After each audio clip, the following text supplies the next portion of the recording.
Hi everyone, Assalamu alaikum. Welcome back to my channel Sharmin Cooking World. I am a regular content creator. I upload video daily on YouTube.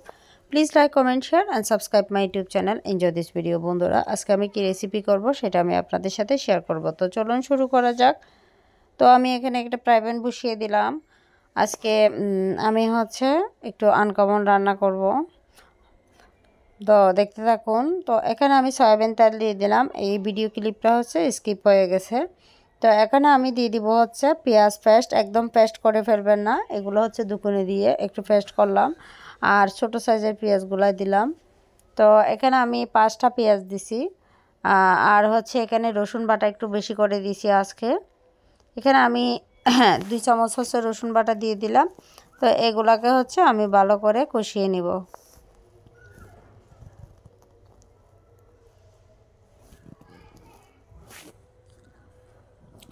তো এগুলোকে ভালো করে কষা নিতে হবে, এতে করে পেঁয়াজ রসুনের যে একটা কাঁচা গন্ধ থাকে ওটা চলে যাবে। আর এখানে আমি দিয়ে দিচ্ছি 4টা তেজপাতা আর একটা দারচিনি, এটাকে ভেঙে দিছি। আর 5-6টা লং দিছি আর এক টুকরা স্টার দিছি, সব আস্ত দিছি। তো এগুলোকে একটু ভেজে নিতে হবে। কম মশলা দিয়ে আজকের এই রান্নাটা করব। আশা করি আপনাদের রান্নাটা ভালো লাগবে। তো এখানে আমি দিয়ে দিচ্ছি মশলার গুঁড়া, মাংসের মশলার গুঁড়া অল্প একটু, আজকে মশলা দিব একদম কম। এখানে আমি দিয়ে দিচ্ছি 1.5 চামচ 2 চামচ মরিচের গুঁড়া আর হাফ চামচ হলুদের গুঁড়া, হাফ চামচ ধনিয়ার গুঁড়া।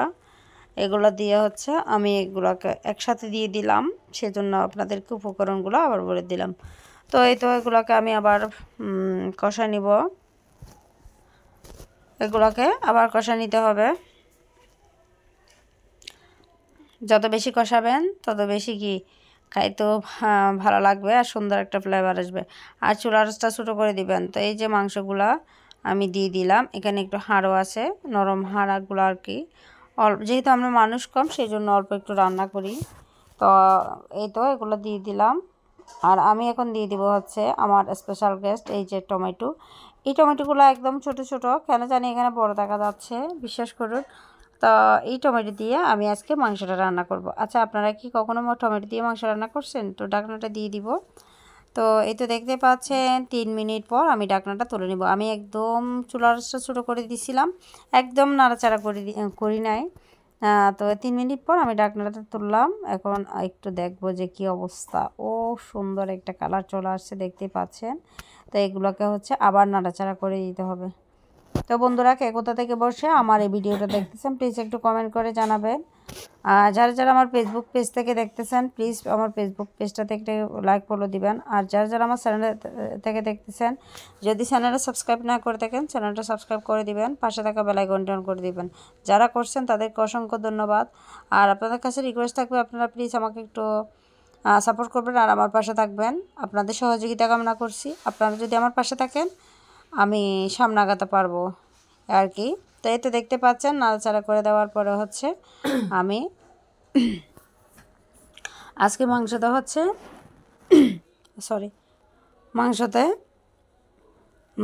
ঝোলের পরিমাণটা একটু কম দিব, একদম কষা করে রান্না করব। তো এখন আমি দিয়ে দিয়েছি লবণটা পরিমাণ অনুযায়ী দিতে হবে। প্রথমে একটু কম করে দিবেন, যদি প্রয়োজন হয় লবণ আবার দিবেন। ঢাকনাটা আবার দিয়ে দিলাম।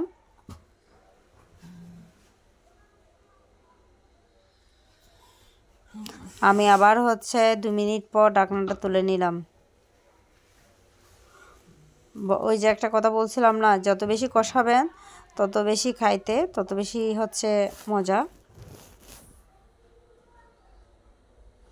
তো আবারও আমি নাড়াচাড়া করে দিচ্ছি। দেখেন আমার মাংসটা অনেকক্ষণ ধরে কষানো তো একদম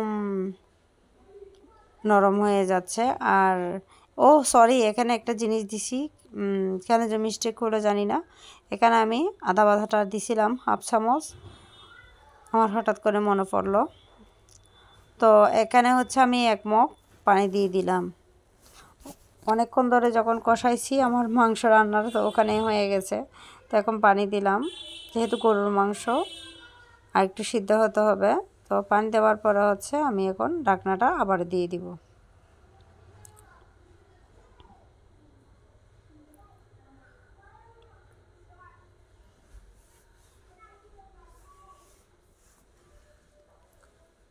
তো ঢাকনাটা দিয়ে দিলাম। 6 মিনিট পর আমি ঢাকনাটা আবার তুলে নিলাম।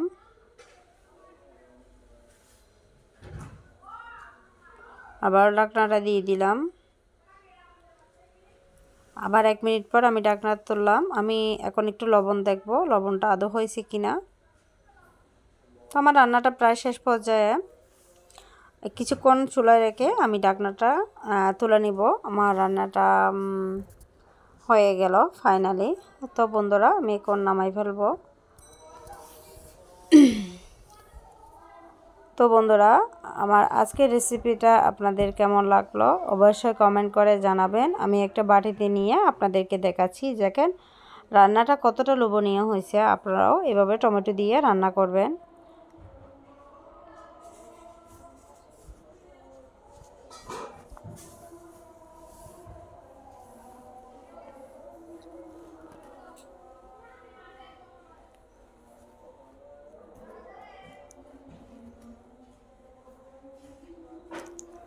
তো সবাই ভালো থাকবেন, সুস্থ থাকবেন।